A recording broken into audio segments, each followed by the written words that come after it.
నైపుణ్యాభివృద్ధి విభాగాల ద్వారా రాష్ట్రంలో వచ్చే 5 ఏళ్లలో లక్షల సంఖ్యలో ఉద్యోగ అవకాశాల కల్పనకు అవసరమైన అన్ని చర్యలు తీసుకోవాలని విద్యా ఐటీ శాఖల మంత్రి నారా లోకేష్ అధికారులకు దిశానిర్దేశం చేశారు.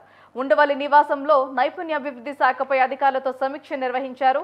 నైపుణ్యాభివృద్ధి శాఖలోని స్కిల్ డెవలప్మెంట్ కార్పొరేషన్, నాక్, సీడాప్ విభాగాలు కలిసికట్టుగా పనిచేసి యువతకు ఉపాధి అవకాశాలు కల్పించాలని ఆదేశించారు. నైపుణ్యం పోర్టల్ను సింగిల్ ప్లాట్ఫామ్గా తీర్చిదిద్ది యువత పరిశ్రమలను అనుసంధానపరిచే విధంగా సమర్థవంతంగా రూపొందించాలన్నారు. నైపుణ్య శిక్షణ తద్వారా జరిగే ఉద్యోగ కల్పనను రంగాల వారీగా ట్రాక్ చేయాలని ఆదేశించారు.